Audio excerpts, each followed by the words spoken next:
So there's a lot of hope and there's a lot of positive feeling about how America may change over the next few months and years and support students wishing to study in the US. Welcome to another episode of the Indian's Guide to Studying Abroad, a podcast that provides you with the information you need to study in countries such as the UK, Australia, the US and Canada. I'm Dr. Ranjit 𝗗𝗡𝗪𝗡𝗏. And I'm Professor Tony Stewart. And we're the co-hosts of the show.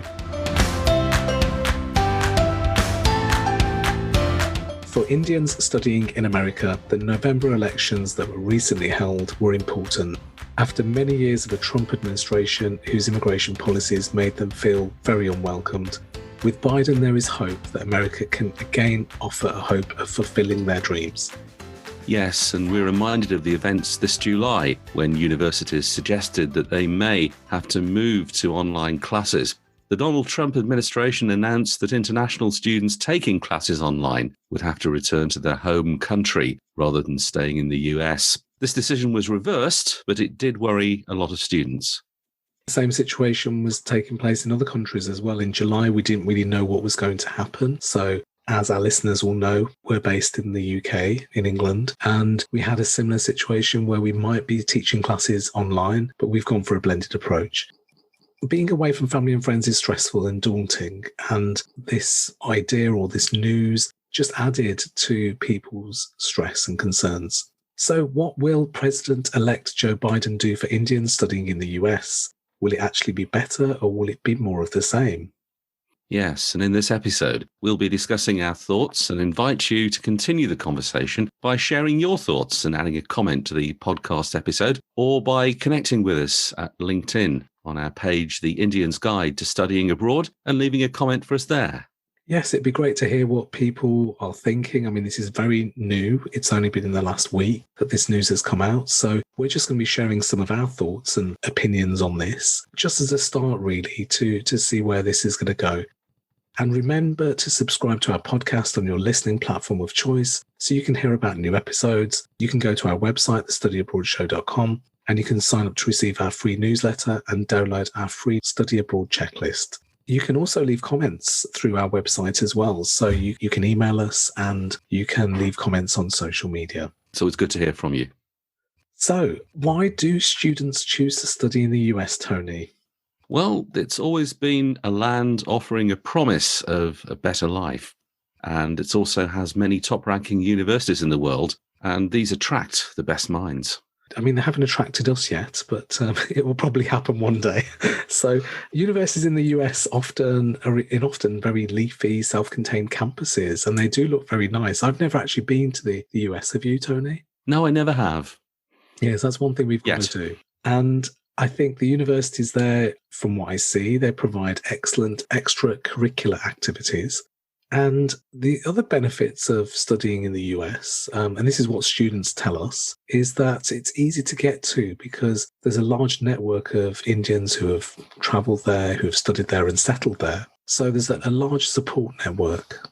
Something else to consider is that there seem to be better funding opportunities, and that's something that we'll look at separately in another show. Yeah, I think we've had quite a lot of comments about funding opportunities from students, and one thing that comes out is that the US does provide very good opportunities, and that's not just the US providing funding opportunities, but opportunities from organisations in India that will fund people to study in the US. So it'd be really good to do a show on that.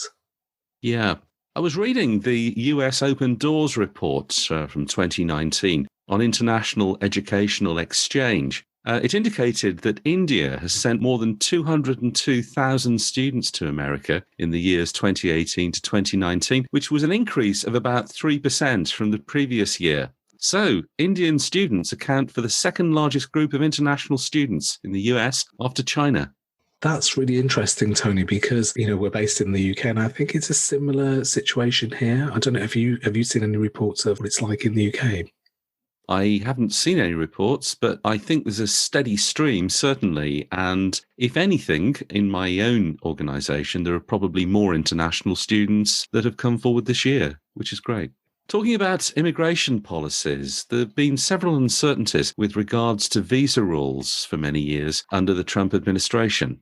I guess we have to keep our own political views to ourselves, but you could probably read between the lines and the subtext here. The Trump administration created a lot of unease between communities. I mean, we can't get away from that. We've seen this in news reports that have been shared across the world. And one of the issues with the Trump administration was what people saw as racist immigration controls. And there were orders made by the Trump administration to ban travel from predominantly Muslim countries to the US. These forced people from those countries to change their plans. Yeah, in terms of immigration and visa rules, we will have another show looking at visas for different countries. But Biden has actually promised to support family-based immigration, increase the number of visas offered for permanent workers, work-based immigration, and reform the temporary visa system for high-skilled specialty jobs, eliminating the limits on employment-based green cards. So one of the things is that he has looked at the H-1B visas for skilled professionals, which if you're an Indian looking to work in America, you'll probably understand a little bit more than we do about this as well. Of course, the Trump administration has tightened the rules, so it may not be very easy for Biden to reverse some of the approaches that have been adopted in the past 4 years. One of our listeners got in touch and expressed how pleased they were. And this is why this episode came about, because they wanted us to have a talk about this and create a conversation. And they said that, they were very optimistic, but they were also aware that it's going to take a while for some of those rules to be overturned. We won't see immediate change, but we will see some changes in the next few months. Again, we'll post on our website, thestudyabroadshow.com, and also on our LinkedIn page, which we would really like you to subscribe to and follow. We hope you're enjoying the show. We're taking a quick break to remind you to subscribe to our podcast on your listening platform of choice so you can hear about new episodes. Yes, and go to our website, thestudyabroadshow.com, and sign up to receive our free newsletter and download our free Study Abroad checklist. This is your essential guide that's going to walk you through every step of the process and help to make your dream of studying abroad a reality. And now we'll rejoin the show. Can we move now to issues around travelling to and from India? Yeah, before the elections, actually, there were issues for students to obtain their visa on time. So, we heard from students who said that they'd applied well in advance of their study start dates and they couldn't get their visas because of the bureaucracy and because of some of the additional checks that were being made on students' backgrounds. So students from India really felt that they were being treated very differently. And that did cause a problem for some students who were not able to travel. In the last year, we've had the coronavirus pandemic since March, and that has really restricted people's travel as well. Yes. So, as I've mentioned, we're going to look at visas in more detail, but the visa system in the US is actually a little more generous than in other countries, isn't it, Tony? Yeah, England only provides a visa for 1 year. But that changed earlier this year. Quite a lot of travel plans have been curtailed, with some students being stuck in the US while the election process is going on and until that is over.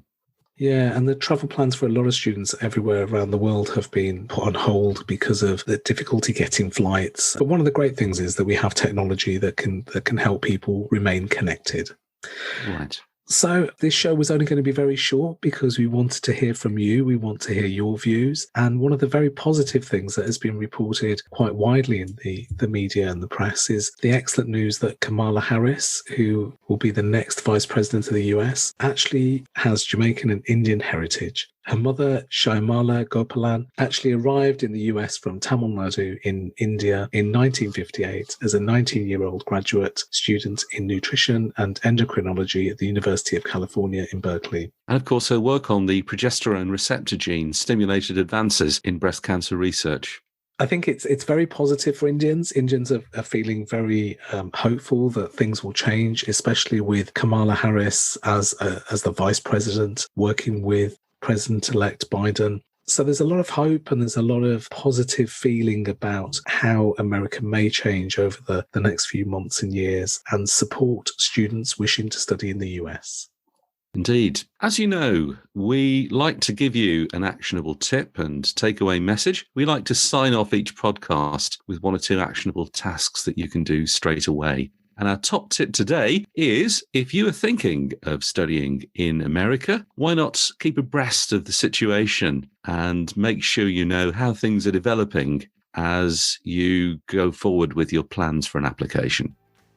So we're at the end of another show. It's been very brief today and short, but as we said, we just wanted to start a conversation with you and we'd love to hear from you. Let us know about your experiences. So if you're studying in the US or you're thinking of studying in the US, what sort of considerations are you making or what sort of hopes do you have for the future? And remember, if you like the show, subscribe to our podcast on your listening platform of choice so you can hear about new episodes, and go to our website, thestudyabroadshow.com, and sign up to receive our free newsletter and download our free study abroad checklist. This is your essential guide that's going to walk you through every step of the process and help to make your dream of studying abroad a reality. Yes, and thank you to everyone who has listened. And as ever, until next time, keep focused, keep studying, and keep safe.